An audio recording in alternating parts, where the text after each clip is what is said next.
Le agradezco enormemente al delegado del Instituto Nacional de Migración en Baja California, David Pérez Tejada Padilla, nos acompaña en el estudio. Delegado, bienvenido, muy buenos días. Buenos días, tocayo. Muchas gracias por recibirnos aquí en el estudio y pues muy contento de poder llegar a tu auditorio. Oye, pues te toca una tarea muy compleja en momentos en los que bien todos hemos coincidido en voz, digo, bueno, hemos, como yo solamente como intermediario, no como experto, pero tú lo sabes, tú en el ámbito de tu responsabilidad, investigadores, activistas, que el tema migratorio es algo que no va a parar, va a evolucionar, pero no es algo que se va a detener. Y en este contexto, digo, habría que hacer un balance del 2023 de lo que ha sucedido en nuestra región, pero antes de ello, me gustaría preguntarte qué es lo que está pasando actualmente con temas que hoy vemos aparentemente de lejos, delegado, y que no sabemos qué camino podrían tomar. Y me refiero, por ejemplo, esta caravana de 6,000, 7,000 migrantes que buscan llegar a la frontera de México con Estados Unidos, que todavía están en Chiapas, y que se suma también a estos intentos frecuentes de hacer campamentos en las zonas aledañas a las garitas, que, bueno, lo han podido controlar, han podido ahí convencer de que se vayan a refugios, pero también con temas complicados, como el asunto de pues, los famosos amparos, ¿no? Los famosos Sí. amparos que no permiten pues intervenirlos, no sé si sea la palabra correcta. Vamos por partes. ¿Hay alguna proyección, alguna idea de lo que pueda pasar con estas caravanas? Y si hay posibilidad de que lleguen, de repente, pues hay mucha preocupación por Sí, otros momentos que hemos vivido pues, parecidos, ¿no? fíjate que es algo muy difícil de determinar, ¿no? Ayer me preguntaba alguien de los medios de que, oye, ¿sabes cuándo llega esto y tal? Pues no se sabe nada. Uh -huh. Realmente es una caravana que pues se puede segregar, es una caravana que pues posiblemente tomen cierto rumbo, o sea, de irse, por ejemplo, a Piedras Negras, de irse a Ciudad Juárez, que está mucho más cerca que venirse hasta acá a Baja California, ¿no? Y es gente que pues viene de manera terrestre, que a lo mejor van a subirse a un tren o no sé qué vayan a determinar ellos, ¿no? Y pues nosotros ni siquiera hemos tenido vacaciones porque nos han pedido pues estar atentos, estar alertas de manera permanente ante precisamente este tipo de situaciones. Y la más importante es la reunión que va a haber el día de hoy. Exacto.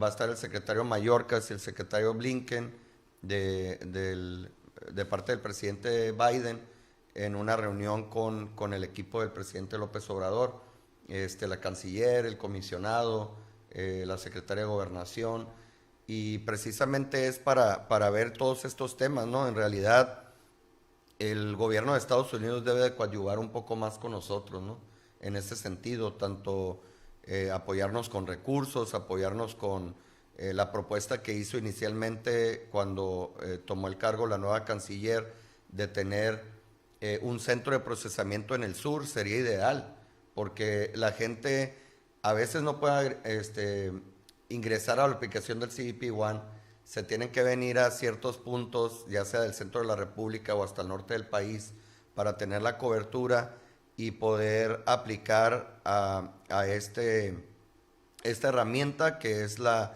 herramienta segura y ordenada para poder cruzar, ¿no? Pues estas caravanas siguen, yo sé, la verdad, se requiere, y el presidente ya lo dijo, pues ser un poquito más estrictos en nuestro filtro de acceso a México, ¿no? Y no necesariamente por cuestiones que nos tachen de discriminatorios, sino también por temas de seguridad nacional, ¿no? Están ingresando a México de alrededor de 130 nacionalidades. Y a mí me impresiona cada vez que va más en aumento porque pues en un principio cuando tomé el cargo hace poco más de 6 meses, llegaban de 90 países, de 80 y tantos países, y ahorita están llegando de 130. Llega gente de África, de Asia Central, de Medio Oriente, Sudamérica obviamente y el Caribe, etcétera, pero se vuelve una situación muy compleja, ¿no? Aquí en Tijuana, como bien comentabas, se ha logrado controlar el tema de los campamentos. Sin embargo, hay situaciones complejas porque de repente el DIF se ve rebasado en sus albergues, pues todo implica cuestión de recursos, cuestión de alimentos y han estado en riesgo algunos albergues, como llegó a comentar el comedor del Padre Chava que a lo mejor cerraban, se vino alguna cadena de ayuda, de apoyo, pero son muchas las organizaciones que aquí en Tijuana colaboran para que la situación no se torne tan difícil, ¿no? En realidad, el gobierno no lo puede todo.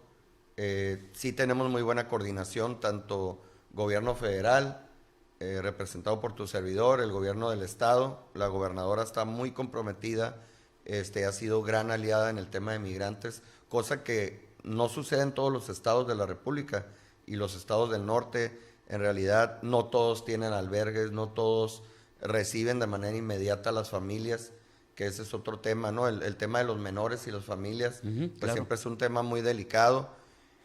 Y en el caso del ayuntamiento, también tenemos un excelente aliado en la alcaldesa y pues el director de atención al migrante, Enrique Lucero, ¿no? En realidad trabajamos de manera muy coordinada, hay comunicación todos los días para el rescate de personas, para su orientación, para poder contener la gente que quiere irse a aglomerar ahí en las garitas, porque pues sí es difícil controlar, ¿no? Y tenemos que tener presencia permanente por parte nuestra, ¿no? Y pues es un tema que no se puede determinar fácilmente cuánta gente va a llegar. En realidad, semanalmente estamos recibiendo como 5,500 personas por los aeropuertos. No todos vienen con la intención de cruzar. Hay muchos extranjeros que vienen a realizar actividades recreativas, de turismo, de tipo académica o científica, de investigación, pero pues hay muchos otros que también su intención es pedir asilo o cruzarse de manera irregular, ¿no? Y tú me preguntabas, bueno, abordabas el tema de amparos, ese es otro tema también pues muy, muy delicado y muy complejo porque pues ha habido despachos que se han aprovechado de esta situación y pues muchas nacionalidades desde su país de origen ya vienen con un paquete armado de a dónde van a llegar en Centroamérica, cómo van a llegar a la frontera, que les ofrezcan ya ese amparo por $500,000 y que con ese amparo puedan transitar por todo el país hasta llegar a Tijuana, ¿no? O a algún otro punto, pero llegan muchos por aquí de los amparados y al final del día es gente que como no va a utilizar el CBP One, pues va a cruzar de manera irregular. Y estamos haciendo un cálculo que, por ejemplo, en el mes de noviembre fueron poco más de 300 diarios, que es... Que cruzaron regularmente con CBP One. No, que utilizaron el amparo Ok. como un instrumento para protegerlos hasta llegar a la frontera y poder cruzar irregulares. Por ejemplo, en noviembre fueron 10,000 amparados que llegaron a Baja California. Principalmente las nacionalidades son chinos y uzbecos que llegan amparados. Llegan muchas otras nacionalidades. Pero ¿qué hacen? Utilizan el amparo para que pues no los detengas, que no los dejes incomunicados, que no los proceses, que eso no nos exime a abrirles un procedimiento administrativo, pero al final del día los vas a liberar. Entonces ellos se van a algún punto, digamos, playas de Tijuana, la canalización del río o la Rumorosa, el Hongo, y por ahí cruzan de manera irregular. Entonces, si tú divides 10,000 amparos que llegaron a Baja California en noviembre, entre los 30 días, pues obviamente te da poco más de 300 que se están yendo a diversos puntos a cruzar así. Eso te explica que pues zonas como Jacumé, el ejido Jacumé, están teniendo de 600 a 800 cruces irregulares diarios. Es un mundo de Sí, personas. es impresionante y la verdad no hemos logrado identificar por dónde llegan, cómo los transportan. Nos imaginamos que pueden estar en cajas de tráiler, que eso sí hemos detectado, los acarrean en camionetas, en cualquier tipo de van, etcétera. Y lo malo es que hay varios puntos en los que no existe el muro. Ajá. En realidad, pues todos creyéramos que el muro fronterizo pues corre a lo largo de toda la frontera, pero no es así. Hay varios puntos entre Baja California y California en los que no existe el muro, en los que hay un simple alambre de púas o ya ni siquiera el alambre de púas. Pero que generalmente tengo entendido son zonas muy peligrosas y que por eso justamente no existe el muro, porque son muy sinuosas. Sí, la cuestión es también por la propia geografía del Ajá. lugar, ¿no? Pues ya saben, la zona montañosa de Tecate, pues tiene las rocotas y pues es difícil y costoso construir ahí. Sin embargo, a mí me impresionaba la parte de la frontera entre Arizona y Baja California, que nos divide parte del río Colorado. Hay una zona que es parte de la reserva indígena de la etnia Cucapá, que en Estados Unidos se llama Cocopá, y ahí hay 11 kilómetros que no hay muro, 11 kilómetros. O sea, Ya. es una zona libre para el cruce. Sin embargo, pues sí hay presencia de Border Patrol, tratamos de hacer operativos nosotros, pero yo creo que lo más delicado de estos dos puntos y de Nido de las Águilas aquí en Tijuana es que mucha de la gente que llega ahí es acarreada por el crimen organizado. Claro, el tráfico de personas. Oye, delegado, permíteme hacer una pausa comercial. Además de que al regresar te pediría que cerremos esa idea y qué mensaje les podemos dar a quienes nos ven y nos escuchan, y que creo que finalmente se va a sumar a lo que el CBP One nos acaba de decir aquí el viernes, si no me equivoco, respecto a que pues todos estos delincuentes además generan mucha fake news para hacer que los migrantes se desesperen aún más y demás. Te quiero preguntar al regresar, ¿cuál es el futuro cuál es el verdadero futuro que enfrentan los que cruzan de manera irregular? O sea, porque mucha gente los engaña y les dicen, es que ya están, tú cuando te entregas a la patrulla fronteriza ya la hiciste. Básicamente es lo que les dicen, y creo que todos lo sabemos que no es tal cual. Y la otra pregunta es si hay alguna proporción que nos puedas compartir respecto a todos estos miles que están cruzando por nuestra región. ¿Cuántos están cruzando de manera regular con, por ejemplo, CBP One versus los que están cruzando de manera irregular con el impulso de los traficantes, de estos Sí. grupos delincuenciales? Para cerrar la idea, lo que nos decías, y que aquí pues creo que contamos, y los medios de comunicación de la región todos los días, hay que entender en su debida dimensión cómo operan estas bandas de traficantes de personas para engañar a los migrantes y cómo finalmente los hacen llegar a este tipo de situaciones. Muchos de ellos, pues ya sabemos, las historias más frecuentes son que pues dizque los pasan, pero los abandonan, los dejan a su suerte. Muchas de esas historias terminan en tragedias terribles. Más allá de los que intentan brincar el muro, se caen y se matan, que también lamentablemente es algo que frecuentemente reportamos. ¿Y qué decirles a la población en general respecto a esto y poder cerrar esa idea en el sentido de que te decía, qué futuro enfrentan quienes finalmente pues se dejan engañar, que yo siempre les he dicho, aparte no es gratis, les pagan, o sea, les quitan su dinero, o los endeudan o endeudan a sus los familias. dejan sin nada. Los dejan sin nada, pero lo que no les dicen cuál es el verdadero futuro que van a enfrentar una vez que están en otro territorio. Sí, haces una excelente pregunta porque yo creo que parte de la estrategia que debemos de difundir y que estamos viendo de qué manera lo hacemos sin que afecte la información que nos provee Customs and Border Protection, los de aduanas y protección fronteriza y la propia patrulla fronteriza, porque sí es una diferencia abismal.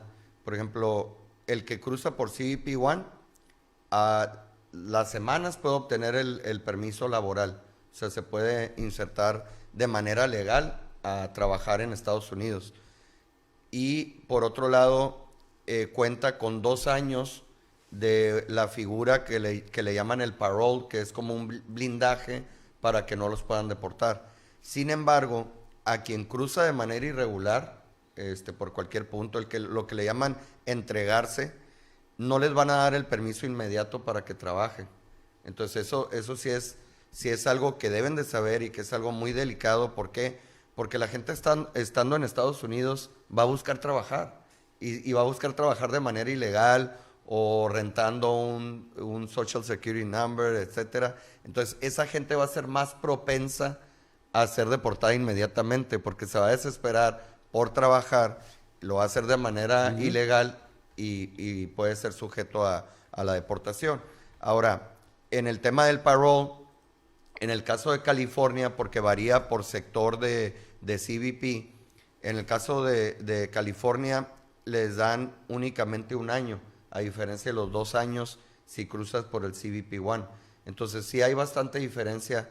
El permiso laboral, si cruzan de manera irregular, les puede llegar hasta dentro de 8 meses o un año. Entonces, ¿qué va a hacer esa gente en Estados Unidos sin poder estar generando nada? La gente se va por un motivo y es por trabajar y generar un ingreso mucho mayor al de su país de origen y obviamente para enviar remesas a la familia. Entonces, va a ser una situación complicada para el que cruce de manera irregular y al final del día, cuando se presenten ante un juez de inmigración, pues van a batallar, pues van a ser personas sujetas a poder ser deportadas, que eso es lo que más me preocupa, porque yo creo que al cabo de unos meses o un par de años, pues México va a estar recibiendo a mucha gente que va a ser rechazada, ¿no? Como bien comentabas tú, posiblemente para un juez no va a ser suficiente el argumento de que fueron desplazados por violencia interna del país, ¿no? Es tanta gente que está viviendo esta situación que principalmente nos llega gente de Guerrero, de Michoacán, de Oaxaca, etcétera, y pues es gente desplazada por violencia, ¿no? Que sufrieron alguna muerte, les cobraron piso o perdieron parte de su patrimonio. Oye, ver en un paréntesis, ¿cuántos deportados está recibiendo Baja California desde Estados Unidos actualmente? Mira, en promedio son entre Tijuana y Mexicali como 200, 250 diarios. Diarios. Diarios. Y pues esa cantidad varía, pero pues se mantiene más o menos igual, ¿no? En el caso de las nacionalidades que es Venezuela, Cuba, Nicaragua y Haití, y del Triángulo del Norte que es El Salvador, Honduras y Guatemala, estamos recibiendo a veces 3 diarios, pero no tantos, ¿no? De repente puede que no haya ninguna deportación y luego varía, ¿no? Ahora, bien importante el dato que me preguntabas hace rato, ¿cuántos cruzan regulares y cuántos irregulares? Al mes están cruzando entre 13,000 y 15,000 por el CBP One, más o menos es la cantidad. Esto se refiere a la frontera Entre California y Baja California. Baja California, ok. O sea, nada más tenemos 2 puntos de cruce, que es el Chaparral con San Isidro, en el caso de Tijuana, que aquí, por aquí cruzan 400 diarios con cita, y en el caso de Mexicali cruzan 75 en la frontera Mexicali-Caléxico de la zona centro. Entonces son 475 diarios en promedio, a veces más, a veces menos. Entonces si haces la matemática son entre 13 y 15,000, ¿no? 14,000 y tantos. Pero la cantidad impresionante es cuántos cruzan de manera irregular. Claro. Sin la aplicación, por cualquier punto de la frontera, brincando el muro, cruzando por mar, de la manera que ellos pueden, ¿no? Así están cruzando el triple. Son más de 30,000, porque en promedio diario llegamos a tener cifras de 1,100, 1,200, y pues igual, ¿no? Haciendo la matemática son más de 30 y tantos mil. Entonces, es el triple de la cantidad que está cruzando de manera regular. Entonces, toda esa gente está llegando y por eso es muy difícil determinar cuando a mí me preguntan hasta de mis propias oficinas centrales o los medios, ¿no? Oye, ¿cuánta gente hay en Baja California? ¿Cuánta gente hay en contexto de movilidad? Ajá. Es muy difícil determinarlo. ¿Por qué? Porque si tienes 22,000 llegando por los aeropuertos, pero ¿cuántos te llegan por vía autobús? Nos llegan también viniendo de Baja California Sur. ¿Cuántos logran ser no detectados Así en el es, tránsito? porque Me imagino. Claro. muchos pues se van, no llegan por aeropuerto y hay algunos que se van, no todos están en los albergues, la población de los albergues nos da cierto parámetro, pero no te da la totalidad del panorama porque se quedan en Airbnbs, se quedan con parientes, se quedan en hoteles, entonces es demasiada Que es un gente. tema también ligado a los traficantes, según tengo entendido, es. pero te aclaran, o sea, que los traficantes van y los llevan a hoteles mientras supuestamente están esperando para cruzar, que como es parte del, pongámosle así, paquetes, porque digo, pues así funciona, ¿no? Como si fuera una agencia de viajes, nada más que es irregular en medio de actividades delictivas terribles. Así es, pero deja tú, hay mucha gente que ni siquiera se hospeda, que inmediatamente que llegan al aeropuerto, ahí los están esperando o ahí los enganchan para llevárselos ya directo a cruzarlos, ¿no? Por eso parte de nuestros puntos de inspección o de contención es, por ejemplo, la caseta de cuota de Otay. ¿Por qué? Porque ahí tanto autobuses, supuestos Ubers o taxis, etcétera, acarrean a la gente y la están llevando constantemente, la dejan en la caseta del Hongo, la dejan en algún punto de Tecate para que ahí ya sean transportados hasta la frontera. Oye, ¿y cuál es el proceso que sí puede aplicar la autoridad con ellos? Porque también eso de repente genera mucha duda y mucha desinformación, delegado. Es decir, cuando detectan a una persona indocumentada que está buscando llegar a Estados Unidos, me imagino que debe haber diferencias dependiendo de si son mexicanos, pues evidentemente, de que si son extranjeros y también de su origen, pero en términos generales, ¿hasta dónde llega su, o sea, dónde Nuestro está ámbito, sí, Ajá, de exacto. cómo los podemos procesar. Nosotros tenemos una estación migratoria aquí en Tijuana con una capacidad como para 120 personas y pues ahí llevamos a procesar a la gente que no trae ningún tipo de documento o trae documento pero no ingresó legalmente al país, ¿no? Entonces, obviamente en el caso de los mexicanos, como bien comentas, se les da libre tránsito, sin embargo, nos los llevamos a un punto seguro, le llamamos nosotros, ¿no? Algún punto seguro aquí de Tijuana, ya sea central de autobuses o algún punto de mucha afluencia, etcétera, ¿no?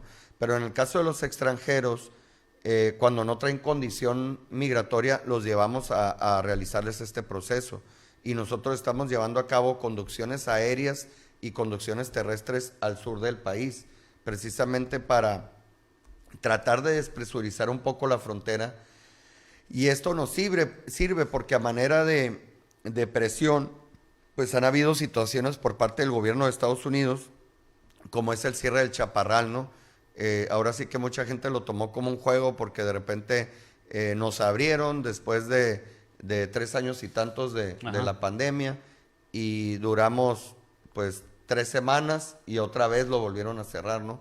Esta situación se debió no que a que en Tijuana no tuviéramos un control aquí de los cruces irregulares de la migración, pero sí en otros puntos de la frontera. Cuando la situación aquí en Baja California y California es de aproximadamente 1,100 cruces diarios, 1,200, en otros puntos como Piedras Negras, con el sector del Río Texas o de el Ciudad Juárez, El Paso, cruzan hasta 3,000 diarios.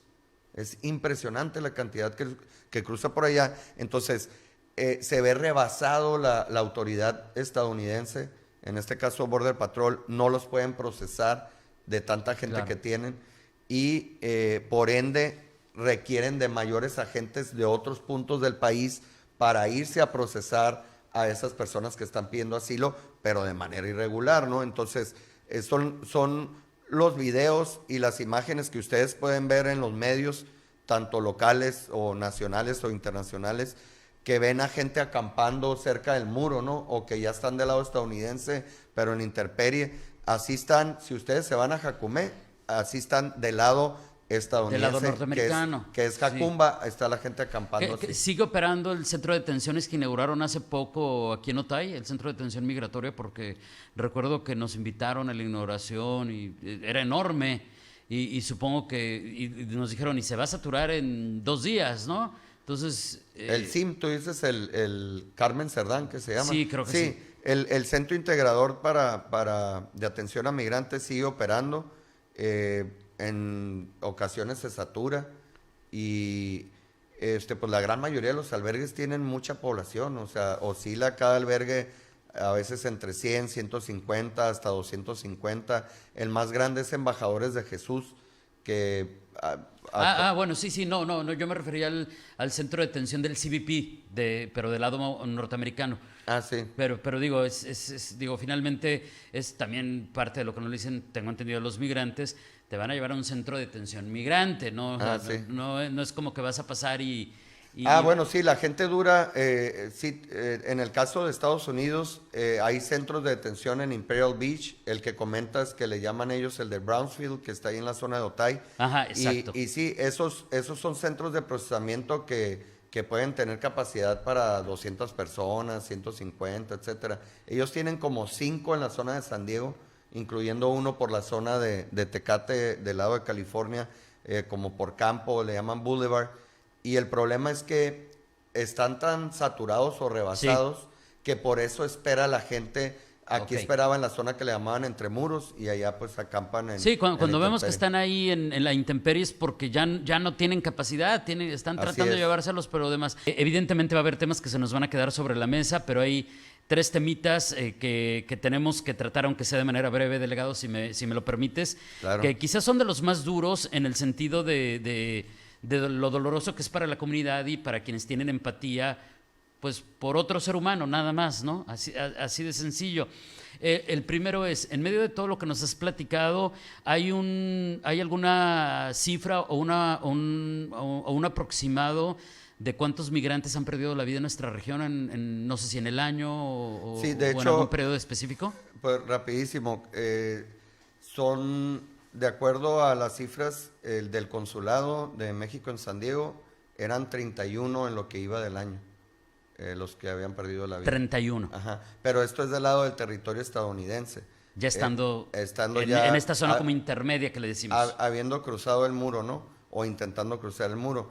En el caso de México, pues se le suma muchísimo más porque pues es la gente que muere deshidratados, ahogados, como el africano que murió en la canalización, Sí. o el chino que murió deshidratado en Rancho San Pablo y en Tecate. Entonces, yo te diría, pues haciendo una matemática, que son más o menos 3, 4 muertes al mes, ya sea intentando cruzar en territorio estadounidense o del lado mexicano. El otro tema es, y que es delicado porque se tiene que cuidar mucho cómo plantear desde la pregunta y por supuesto la respuesta para no criminalizar la actividad migrante, pero finalmente hay migrantes que en todo este proceso han sido detenidos, procesados por delitos. ¿Qué hay respecto a ese tema? Pues mira, tanto hay gente que es buscada, por ejemplo, por autoridad estadounidense, que nosotros en promedio te pudiera decir que son 4 o 6 al mes que nosotros deportamos hacia Estados Unidos, que es gente que es prófuga de la justicia muy bien. estadounidense y que pues deben de cumplir su condena en territorio de Estados Unidos, ¿no? Es en colaboración con muchas dependencias y agencias en materia de seguridad, y como la FESC, como la Agencia Estatal de Investigación, la propia Policía Municipal y todo, y ellos nos los ponen a disposición para nosotros deportarlos a Estados Unidos, ¿no? Eso es por un lado. Y por otro lado, hay extranjeros que son buscados en su país de origen también, como el Mara Salvatrucha, que llevamos hasta Guatemala. Bueno, era hasta El Salvador, pero ahí en Guatemala se entregó. Hubo un alemán que era buscado internacionalmente por fraude a diversas empresas por parte del Interpol. Entonces, todo ese tipo de situaciones nosotros deportamos en colaboración con las embajadas hasta los países de origen, ¿no? Y hay otros extranjeros que también son procesados o puestos a disposición por la autoridad. Por ejemplo, se encontró hace poco a un haitiano que se dedicaba a traficar personas. Entonces también todo esto pues se lleva a una carpeta de investigación, se pone a disposición de la fiscalía y pues sigue todo un proceso, ¿no? Y ya se queda a cargo de la fiscalía el caso. Así es, pero nosotros podemos revocar la condición migratoria por algún tema de este tipo y deportarlos a sus países de origen. El otro tema es los menores. Tenemos entendido que ahora los menores son cada vez menos los que vienen no acompañados, porque ya lo que migran son núcleos familiares, por lo menos es lo que nos han dicho. Si esto es real, delegado, y cuál es la situación que actualmente se está viviendo con los menores en términos, digamos, generales. Mira, siguen llegando, ¿eh? En realidad es algo que no para y ahora sí que la autoridad competente ahí sería el DIF. Yo te sugeriría que invitaras a la Procuradora de Protección a la Niñez y Adolescencia, porque ellos le dan un seguimiento muy puntual a todos estos casos, porque lo más preocupante, David, es que en ocasiones llegan señoras o núcleos que hasta traen documentos falsos acompañados de estos menores, ¿no? Entonces, ¿cómo determinar que realmente existe un vínculo familiar cuando se presentan situaciones de... Oye, pero se han detectado que van fingiendo ser familia y que no lo son. Que, Así es. Que el adulto es un extraño y... Es correcto. Nos ha pasado que una señora dice ser la madre y resulta que no es, y presenta un acta de nacimiento de Chiapas y resulta que el niño es guatemalteco, salvadoreño. Entonces, fíjate el foco rojo que representa, y nosotros como primera autoridad respondiente, pues obviamente en los aeropuertos, en las garitas, etcétera, tenemos que hacer mucho hincapié a nuestro personal de que estén pues alertas de este tema y vigilantes de que no se nos pasen este tipo de situaciones, ¿no? Entonces, menores no acompañados siguen llegando, principalmente de Guatemala, es lo que recuerdo recientemente, y son adolescentes, ¿no? Te puedo decir que entre 13 y 15 años llegan y pues seguramente cruzaron de manera irregular la frontera, algunos pueden portar algún documento falso, etcétera, pero los detectamos y turnamos inmediatamente al DIF, el mismo en horas, porque nosotros estamos obligados por ley al principio de inmediatez, entonces tiene que ser un proceso muy rápido. Oye, ¿y qué hay? Ya se nos acaba el tiempo, pero de esta premisa de que cada vez son más migrantes los que ya vienen viendo a Tijuana o a Baja California no como zona de tránsito, sino como destino, versus la posibilidad de que se establezcan aquí de manera legal, incluyendo la parte que implica conseguir los permisos para trabajar y quedarse, ¿no? Sí, bueno, quien llega y busca ya el proceso de refugiado en México a través de la Comar, nosotros le otorgamos de manera gratuita la tarjeta por razones humanitarias, ¿no? Pero sí estamos siendo mucho más cuidadosos en este filtro, ¿no? Que la gente no se aproveche y que no mientan o finjan para poderse quedar, ¿no? Sin embargo, mucha de esta gente que ya se quiere quedar aquí es por algún tema de vínculo familiar o por oferta laboral, ¿no? Por oferta de empleo. Porque pues ya hay comunidades muy grandes, tanto, por ejemplo, de la comunidad china o la comunidad haitiana, que ya pues tienen raíces de muchos años en Baja California y que pues los parientes se quieren venir a trabajar acá. Y hay muchas empresas baja californianas que están brindando la oferta de empleo, entonces a mucha gente se le hace atractivo, y hay algunos que no, pues ya sea por barrera de idioma o cultural, pues no se quieren ir a Estados Unidos y ven en Baja California una tierra de oportunidades y pues aquí se quedan a un mejor porvenir, ¿no? Delegado, te agradezco mucho este tiempo, gracias por toda esta información que creo que sin duda no solamente ha sido interesante, sino muy, muy importante. ¿Algo que agregar para despedirnos? No, pues agradecerles y pues pedirle a la población de Baja California, de Tijuana en particular, que sean muy empáticos, que un migrante no lo debemos de criminalizar, en realidad es gente buena que viene huyendo por un mejor futuro, y pues muchos de ellos van a estar en tránsito, otros se van a quedar, pero pues si tienen una condición que le podamos dar oportunidades, yo creo que es válido, ¿no? Que accedan a la salud, a la educación y obviamente un empleo bien remunerado. Delegado, muchas gracias y muy felices fiestas. Feliz 2024. Igualmente para ti y el auditorio. Gracias.